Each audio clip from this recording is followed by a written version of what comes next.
எல்லாருக்கும் இயேசுவின் நாமத்தினால வாழ்த்துக்கள். இந்த காலை வேளையில தெய்வ சமூகத்துல தேவனுடைய வார்த்தையை தியானிக்கும்படியாக நம்மளுடைய சிந்தையை நம்ம ஒருமுகப்படுத்துவோம்.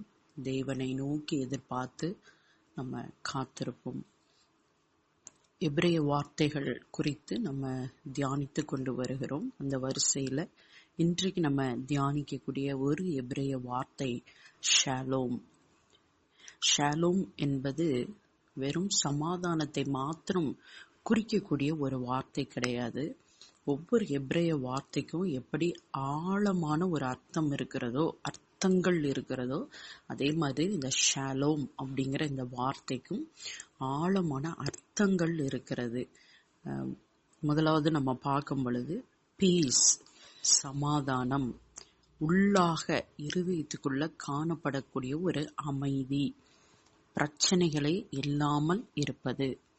இரண்டாவது ஹோல்னஸ், முழுமை, எதுவுமே அங்க குறைபட்டு இருக்காது, நத்திங் மிஸ்ஸிங், எதுவும் உடைந்து போய் இருக்காது. மூன்றாவதாக கம்ப்ளீட்னஸ், நிறைவு, ஆவிக்குரிய ரீதியிலும் உணர்வு பூர்வமாகவும் ஒரு நிறைவோடு கூட இருப்பது. வெல்பீயிங் அண்ட் ப்ராஸ்பரிட்டி, நன்மை மற்றும் செழிப்பு. தேவன் எப்படி நம்முடைய வாழ்க்கை இருக்க வேண்டும் என்று தீர்மானித்திருக்கிறாரோ அதே மாதிரி நம்முடைய வாழ்க்கை செழித்து வளருவது.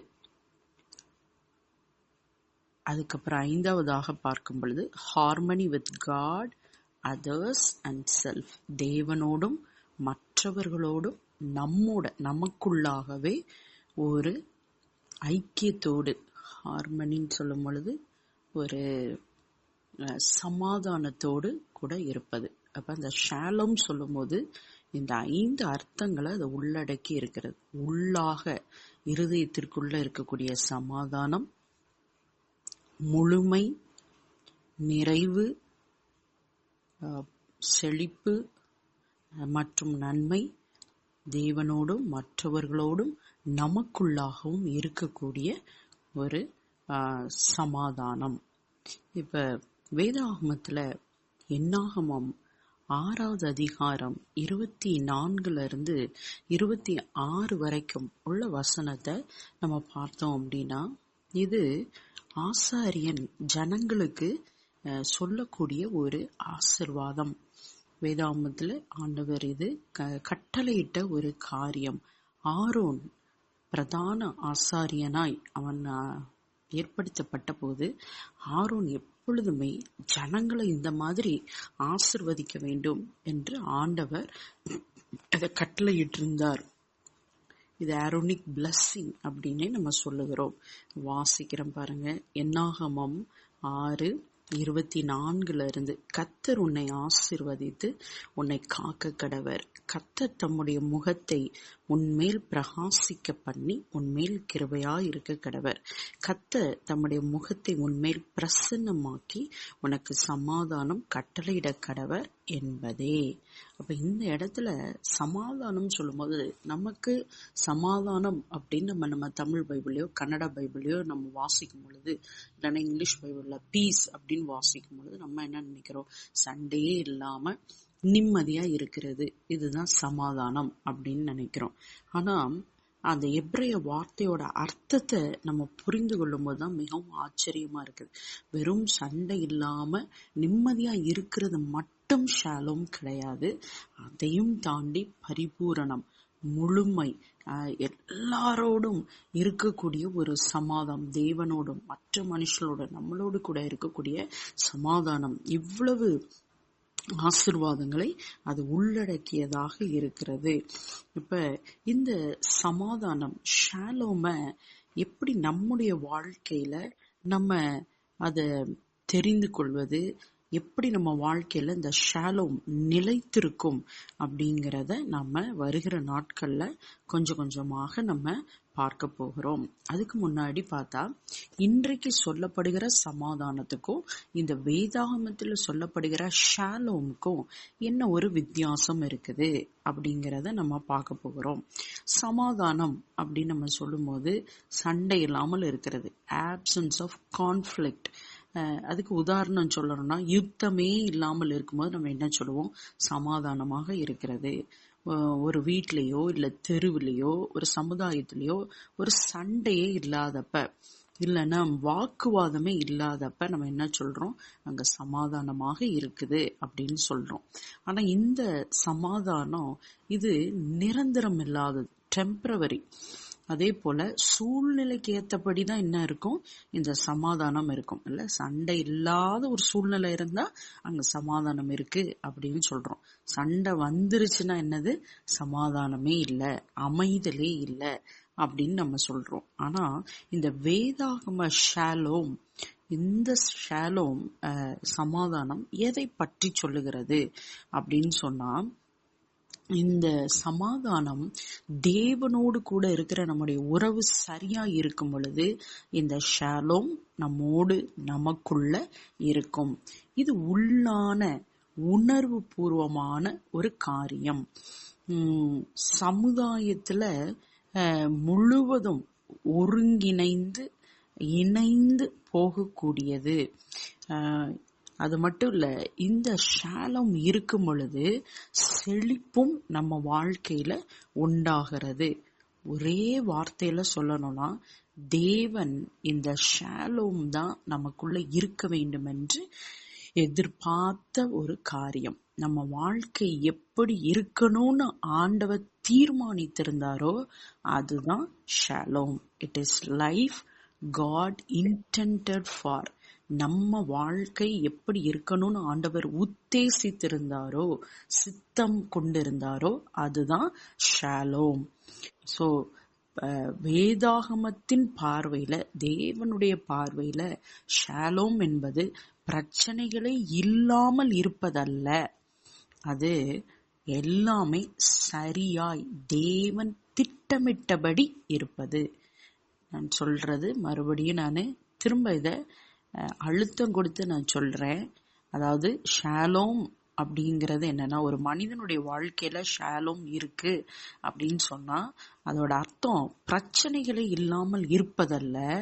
ஆனால் தேவன் என் வாழ்க்கைய, நம்முடைய வாழ்க்கைய எப்படி திட்டமிட்டு இருக்கிறாரோ அந்த ஆர்டர் படி நம்ம வாழ்க்கை இருந்ததானால் அங்க ஷாலோம் இருக்குது அப்படின்னு அர்த்தம். சரியா? இப்போ இந்த ஷாலோமோட அர்த்தம் உங்களுக்கு புரிந்திருக்கும் அப்படின்னு அர்த்தம் அப்படின்னு நம்புகிறேன். நிறைய நேரத்துல சொல்லுவாங்க, எனக்கு கொஞ்சம் தனியா விடுங்க, எனக்கு சமாதானம் வேணுமா இருக்கு அப்படின்னு நம்ம சொல்றோம். அது கிடையாது ஷாலோம். ஷாலோம்ங்கிறது அதையும் தாண்டினது. அப்ப ஷாலோம் அப்படிங்கிறது இது தொடர்ந்து நம்ம வாழ்க்கையில இருக்க வேண்டும். அப்படின்னா என்ன அர்த்தம் அப்படின்னா, நம்ம நீதியை தேடுகிறவர்களாக இருக்க வேண்டும், நீதியை செய்கிறவர்களாக இருக்க வேண்டும். அப்ப இந்த நீதியில் நம்ம வாழும் பொழுது அதோட கனி எப்படி இருக்கும் அப்படின்னா சமாதானமாக இருக்கும். ஒரு வசனத்தை வேதத்திலிருந்து நம்ம வாசிக்கலாம். ஏசாயா 32:17. ஏசாயா 32:17. நீதியின் கிரியை சமாதானமும் நீதியின் பலன் என்றுமுள்ள அமெரிக்கையும் சுகமுமாம். அப்ப நீதியோட பலன் என்னது? the fruit of righteousness என்னது? ஷாலோம். அப்ப ஷாலோங்கிறது உங்களுக்குள் இருப்பது மட்டும் இல்ல, அதை நீங்க உருவாக்கி கொண்டும் வர வேண்டும்.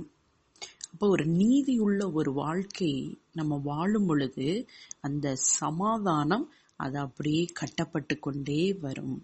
நீதியுள்ள வாழ்க்கை என்பது என்ன? தேவனோடு சரியாய் நடப்பது, தேவன் எதிர்பார்த்தபடி நம்ம வாழ்க்கையில வாழ்வது, a right living with God. தேவனோடு சரியாய் நம்ம வாழும் பொழுது இந்த ஷாலோம் அப்படிங்கிற இந்த பலன், இந்த கனியை நம்முடைய வாழ்க்கையில நம்ம பார்க்க ஆரம்பிப்போம். அப்ப ஷாலோம் ஆண்டவர் அப்படி கொடுத்துருவாரு, அதோட முடிஞ்சிச்சு அப்படி கிடையாது. இந்த ஷாலோமை நம்ம வாழ்க்கையில நம்ம என்ன பண்ணணும், கட்டுகிறவர்களாக நம்ம இருக்க வேண்டும். வெளியில உலக பிரகாரமா சொல்லக்கூடிய சமாதானம் சூழ்நிலைகளை பொறுத்து, நம்மளுடைய சிந்தையை பொறுத்து, இதெல்லாம் பொறுத்து வரக்கூடியது. வீட்டுல 2 பேருக்கும் சண்டையே இல்லை அப்படின்னா அது நம்ம சமாதானமா வாழுகிறோம் அப்படின்னு நம்ம சொல்றோம். ஆனா இந்த ஷாலோம் அப்படிங்கிறது வீட்டுல சில போராட்டங்களை குடும்பமாக சந்திக்கிற சூழ்நிலையா இருக்கலாம். ஒருவேளை அது பலவீனமா இருக்கலாம், குடும்பத்துல யாரோ ஒருவர் பலவீனப்பட்டு இருக்கலாம், இல்லைன்னா குடும்பத்துல ஏதோ ஒரு போராட்டம் எதிர்கொள்ளக்கூடியவர்களாக இருக்கலாம். ஆனா இதன் மத்தியிலும் கூட இந்த ஷாலோம் என்னாகாது, அது தடைபடாது. அதுதான் அதோட அர்த்தம். அநேகர் சொல்லுவாங்க, குடும்பத்துல பிரச்சனை இருக்கு, போராட்டங்கள், அதனால என்னோட சமாதானமே இழந்து விட்டேன் நானு அப்படின்னு சொல்லுவாங்க. ஆனா இந்த ஷாலோம்ங்கிறது அதையும் தாண்டினது. தேவனோடு நம்ம சரியாய் நடக்கும் பொழுது, தேவனோடு ஒரு நீதியுள்ள ஒரு வாழ்க்கை நமக்கு இருக்கும் பொழுது, சூழ்நிலைகள் எப்படி இருந்தாலும் இந்த ஷாலோம் என்ன பண்ணிரும், அதை மீறி நம்ம வாழ்க்கையில அது செயல்படும். இந்த ஷாலோம் நம்ம வாழ்க்கையில இருக்க வேண்டும் என்பதுதான் ஏதேனிலேயே ஆண்டவருடைய திட்டமாக இருந்தது. இந்த ஷாலோம் ஆண்டவரிடத்திலிருந்து வருகிறது. இந்த ஷாலோம் தேவனோடு கூட இருக்கக்கூடிய நம்முடைய உடன்படிக்கை உறவிலே அது இருக்கிறது. நியாயாதிபதிகள் 6:24 ஆண்டவருக்கு யெகோவா ஷாலோம் அப்படிங்கிற ஒரு பெயர் கொடுக்கப்பட்டது. அப்ப ஷாலோம், அவரே ஷாலோமாக இருக்கிறார். தேவன் ஷாலோமை கொடுக்கிறவர் மட்டுமல்ல, அதுக்கு முன்னாடி அவரு ஷாலோமாகவே இருக்கிறார். அவருடைய குணாதிசயத்திலே ஒண்ணு என்னது, ஷாலோம். யோவான் 14:27 சொல்லுகிறது, இயேசு கிறிஸ்து இந்த உலகம் கொடுக்கிற சமாதானம் அல்ல, அவரே அந்த சமாதானமா இருந்து நமக்கு கொடுக்கிறார். ஏன்னா ஏசாயா 9:6 அவருடைய பெயரே என்னவா இருந்தது, சமாதான பிரபு.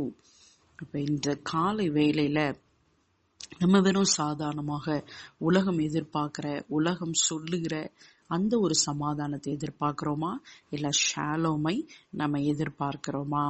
ஒருவரை நம்ம ஷாலோம் என்று சொல்லி வாழ்த்தும் போது என்ன ஆகும் அப்படின்னா, தேவனுடைய பரிபூர்ண இந்த ஷாலோம், தேவனுடைய முழுமை, பரிபூரணம் உங்க வாழ்க்கையில, தேவனோடு இருக்கிற உறவு, சரியான உறவு, இதெல்லாம் உங்க வாழ்க்கையில இருப்பதாக என்று சொல்லி வாழ்த்துவதுதான் இந்த ஷாலோமோட அர்த்தம். இன்றைக்கு இந்த ஷாலோம் அநேக இது நம்ம சொல்றது இல்ல, பட் ஆனா ஒரு தெய்வ பிள்ளை ஒருத்தரை பார்க்கும் பொழுது ஷாலோம் என்று சொல்லி நம்ம கற்றுக்கொள்ள வேண்டும். அப்ப இன்னையில இருந்து நம்ம ஒருவரை ஒருவர் பார்க்கும் பொழுது ஷாலோம் என்று சொல்லி நம்ம வாழ்த்தலாம். வரும் நாட்கள்ல இந்த ஷாலோம் எப்படி தேவனுடைய திட்டத்துல ஆரம்பத்திலேயே இருந்தது, இந்த ஷாலோம் எப்படி நம்ம வாழ்க்கையில கட்டப்பட வேண்டும், இந்த ஷாலோம் நம்ம வாழ்க்கையில அதிகரிப்பதற்கு நாம என்ன செய்ய வேண்டும் அப்படிங்கறத வேதத்துல இருந்து கற்றுக்கொள்ள போகிறோம். அதை பார்ட் 2ஆக இன்னொரு நாள் நம்ம தியானிக்கலாம். கண்களை மூடி நம்ம ஜெபிக்கலாமா? தேவனே, எங்களுடைய ஷாலோமாக நீர் இருக்கிறதற்காக ஸ்தோத்திரமாப்பா. பிரச்சனைகளிலிருந்து விடுதலையோடு இருப்பது ஷாலோம் அல்ல என்பதை நாங்கள் கற்றுக்கொண்டோம். அதையும் தாண்டி ஷாலோம் என்பது முழுமை, பரிபூரணம், செழிப்பு, தேவன், மனுஷர்கள், மற்றவர்களோடு கூட இருக்கிற ஒரு நிறைவான ஒரு வாழ்க்கை, ஒரு ஐக்கியம், ஒரு சமாதானம் என்பதை குறித்து ஆழமாக இன்றைக்கு நாங்கள் கற்றுக்கொண்டோம். ஆண்டவரே, என்னாகமம் 6:24 நீங்க கொடுக்கிற அந்த ஆசீர்வாதத்தை நீங்க பார்த்தோம் அப்பா. எங்கள் மேல பிரசன்னமாக்கி, உம்முடைய முகத்தை பிரசன்னமாக்கி எங்களுக்கு சமாதானத்தை, ஷாலோமை கட்டளையிடுகிற தேவன், என்னால் அந்த ஜெபத்துல கலந்து கொண்டிருக்கிற ஒவ்வொருத்தருடைய வாழ்க்கையிலும் இந்த ஷாலோம் நிறைவாயிருப்பதாக. இயேசு கிறிஸ்துவே இந்த ஷாலோமை தருகிறவர் என்பதை வேதம் சொல்லுகிறது. ஆண்டவரே, இந்த ஷாலோம் எங்க வாழ்க்கையில நிறைவாய் இருக்கும்படியாய் நாங்கள் ஜெபிக்கிறோம் அப்பா. தேவனோடு கூட சரியான ஒரு வாழ்க்கை வாழுகிறவர்களாக எங்களை சரிப்படுத்தும். ஏசாயா 32:17 நீதியின் பலன் சமாதானம் என்பதை பார்த்தோம். ஒரு நீதியுள்ள ஒரு வாழ்க்கை எங்களுக்குள்ள இருக்கட்டும். இயேசு கிறிஸ்துவின் இரத்தத்தின் மூலமாக நாங்கள் பெற்றுக்கொண்ட இந்த நீதியுள்ள வாழ்க்கை அனுதினம் எங்களிலே காணப்படுவதாக முற்றிலுமாக எங்களை ஒப்புக் கொடுக்கிறோம். இந்த நாள் ஜெபத்துல கலந்து கொண்டவருடைய வாழ்க்கையில இந்த ஷாலோம் இருப்பதாக என்று சொல்லி நான் வாழ்த்துகிறேன் அப்பா. சூழ்நிலைகள் எப்படிப்பட்டதா இருந்தாலும், போராட்டங்களை சந்திக்க கூடியதாக இருந்தாலும் இந்த ஷாலோம் எடுபடாது என்பதை நாங்க அறிந்து கொண்டிருக்கிறோம். யெகோவா ஷாலோம் எங்க வாழ்க்கையில நீர் இருக்கிறதற்காக ஸ்தோத்திரம். இந்த வாரம் முழுவதும் ஒவ்வொருவரும் இந்த ஷாலோம்குள்ள வாழவும் அதை அதிகரித்து கொள்ளவும் தேவன் கிருபை செய்வீராக. இயேசுவின் மூலம் ஜெபிக்கிறேன் நல்ல பிதாவே, ஆமென்.